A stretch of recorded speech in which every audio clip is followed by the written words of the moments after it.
প্রশ্ন করেছেন, 7 ভাগে কোরবানি দেওয়া কি বিদআত? স্পষ্ট করে বলে উপকৃত হতাম, জাযাকাল্লাহু খায়রান। 7 ভাগে কোরবানি দেওয়া জায়েজ, বিদআত হবে কেন? রাসূলুল্লাহ সাল্লাল্লাহু আলাইহি ওয়াসাল্লাম তিনি 7 ভাগে কোরবানি দিয়েছেন এবং তিনি কোরবানির নির্দেশ দিয়েছেন, এগুলি সহিহ হাদিস দ্বারা প্রমাণিত।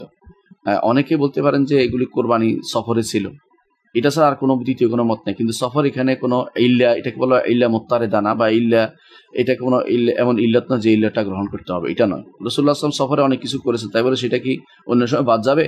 এটা কখনো ঠিক নয়। এই জাতীয় ইল্লত দেওয়া কখনো উচিত নয়, এর কারণ দেখানো উচিত নয়।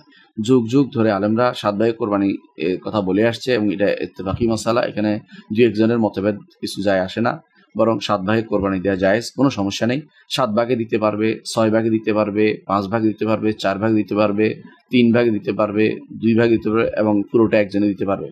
অর্থাৎ যদি সেই কোরবানি যদি গরু বা উট দিয়া হয়, গরু মহিষ বা উট দিয়া হয়, তখন তিনি 7 ভাগে কোরবানি দিতে পারবেন, কোনো সমস্যা নেই। কখনো কখনো বেজোড় হয়, কখনো জোড় হয়, কোনো সমস্যা নেই। বেজোড় হওয়া জরুরি না। অনেকে মনে করে বেজোড় হতে হবে, এটাও জরুরি না, কারণ জোড় বেজোড় এটা হচ্ছে অবস্থা অনুসারে। যদি বেজোড় করলে যদি কম হয়ে যায় দেয়াটা, তাহলে জোড় করাই তো উত্তম। 2 জনে দিতে পারলে 3 জনে দেওয়ার থেকে 2 জনে দেওয়াটা উত্তম, কারণ একটা যত বেশি আল্লাহর জন্য আপনি বড় জবে করবেন, খরচ করবেন, ততই আল্লাহ তাআলা, আপনি গোস্ত পাবেন কিন্তু আল্লাহ তাআলা খুশি হবেন। সেই জন্য এখানে বেজোড় করার জন্য একজন বাড়াই নিয়ে আপনি কমিয়ে ফেলতে হবে, এটা জরুরি নয়। বরং যতটুকু হয় 7 ভাগে কোরবানি দিবেন, এর চেয়ে কমে যতটুকু পারেন কোরবানি দিবেন। যদি গরু মহিষ এবং উট দেওয়া হয়, এখানে কোনো সমস্যা নেই, এখানে কোনো সমস্যা নেই।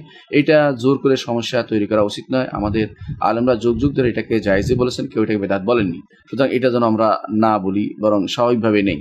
এখন প্রশ্ন হতে পারে যে আমি একাকি ছাগল দিব না 7 ভাগে কোরবানি দিব, অনেকে এটা বলে থাকেন। যদি এমন হয় যে আপনার সাথে সম্পর্ক মানুষের ভালো আছে, এর মাধ্যমে সম্পর্ক তৈরি হওয়ার দরকার নেই, তাহলে আপনি আলাদা ছাগল দিতে পারেন। আর যদি মনে করেন যে কোরবানির মাধ্যমে পরস্পর সমঝোতা সৃষ্টি হবে, ভাই ব্রাদারদের সাথে আমার সম্পর্ক শক্ত হবে, মজবুত হবে এবং আমরা এইভাবে আত্মীয়তার সম্পর্ক বা বন্ধু বান্ধব সম্পর্ক বজায় রাখবো, তাহলে অবশ্যই 7 ভাগে দেওয়াটাই উত্তম হবে, কারণ এর মাধ্যমে মুসলিমদের মধ্যে সম্পর্ক সুদৃঢ় হবে। সুতরাং যেভাবে করলে মাসলাহাত বেশি দেখতে হবে, স্বার্থ দেখে ইসলামী স্বার্থ সংযুক্ত হবে, সেভাবে করাটাই উত্তম হবে। আর যে জিনিস যদি একক করতে পারেন, বড় জিনিস দিতে পারেন, সেটা বেশি উত্তম হবে। যদি একজনে পুরো একটা উট দিতে পারেন বা একটা গরু বা একটা মহিষ দিতে পারেন, উত্তম। যদি 2 জনে দিলেও সেটা একটা ছাগল দেওয়ার চেয়ে উত্তম হবে। তাহলে বুঝতে পারলেন যে যেই জিনিসটা যত বেশি খরচের, যত বেশি মানসম্মত, সেটা ছাগল দেওয়ার চেয়ে উত্তম হবে, কোনো সন্দেহ নেই। একজনে আলাদা হয়ে ছাগল দেওয়ার অর্থ হচ্ছে নিজে একাকিত্ব হয়ে যাওয়া। ইসলাম কিন্তু এই ইবাদতগুলোকে পরস্পর সম্পর্ক তৈরির মাধ্যম হিসেবে তৈরি করেছে, সুতরাং নির্ধারণ করেছে। সুতরাং এই ইবাদতগুলোকে আমরা এককভাবে ঘরে ঘরে হয়ে গেলে আমরা কিন্তু পরস্পর থেকে বিচ্ছিন্ন হয়ে গেলাম, এটা কিন্তু শরীয়ত চায় না। এই জন্য এবার পরস্পরের মধ্যে সম্পর্ক মজবুত করার জন্য কোরবানি 7 ভাগে দিবেন অথবা 6 ভাগে দিবেন, অর্থাৎ মানুষদের মিলিয়ে দিবেন। এখন প্রশ্ন হতে পারে যে কোরবানির ক্ষেত্রে অনেক সময় দেখা যায় যে কারো নিয়তের গড়বড় আছে কিনা। যতক্ষণ পর্যন্ত আপনার কাছে স্পষ্ট হবে না যে কারো নিয়তের গড়বড় আছে, ততক্ষণ পর্যন্ত জোর করে কারো থেকে সন্দেহমূলক আচরণ আপনি যাবেন না। আপনি সিদ্ধান্ত নেবেন যে সে কোরবানি দিচ্ছে, যতক্ষণ পর্যন্ত সে অন্য কিছু আপনার কাছে প্রকাশ না করে।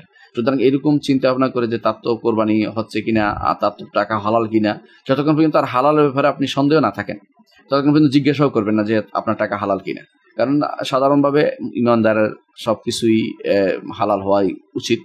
অবৈধ হলে সেটা তার একান্ত ব্যাপার, সেটার সাথে আপনার সম্পৃক্ততা নেই। আপনার ইবাদতের কোনো কমতি হবে না, আপনার ইবাদতের কোনো কমতি হবে না, বাতিল হবে না। সুতরাং যারা এই দোহাই দেয় যে তার তার টাকা পয়সা হারাম কিনা অথবা তার নিয়তের সমস্যা কিনা, এগুলি দিয়ে কোরবানির ভাগে কোরবানি দোহাই বন্ধ করার দোহাই দেওয়া যাবে না, এটা কোনো ঠিক নয়। কারণ এগুলি হচ্ছে মানুষের বাহ্যিক নীতির উপরে আমল করা হবে, কোনো মানুষ অন্তর ভিতরে ঢুকার ব্যাপারে শরীয়ত কোনোদিন আমাদেরকে পারমিট করে না। কার অন্তরে কি আছে এটা আল্লাহ তাআলাই শুধুমাত্র জানেন। এগুলির ব্যাপারে আক্রমণ করে আমরা মানুষকে অনেক বেশি বিভ্রান্ত করে ফেলছি, এটা কিন্তু না হয়। মানুষের অন্তরের ভিতরে কখনো প্রবেশ করবে না, বাহ্যিক নিয়তের উপরে মানুষের উপরে আমল চলবেন, এটাই আলহামদুলিল্লাহ যথেষ্ট। যতক্ষণ পর্যন্ত আপনাকে স্পষ্ট প্রমাণিত না হয় যার সমস্ত সম্পত্তি হারাম, যদি সমস্ত সম্পত্তি কারো হারাম হয়, তার সাথে আপনি যোগ দিবেন না। যদি তার সম্পত্তি হালাল হারাম মিশ্রিত আছে, তখন আপনি তার সাথে কোরবানি দিতে পারবেন, কোনো সমস্যা নেই।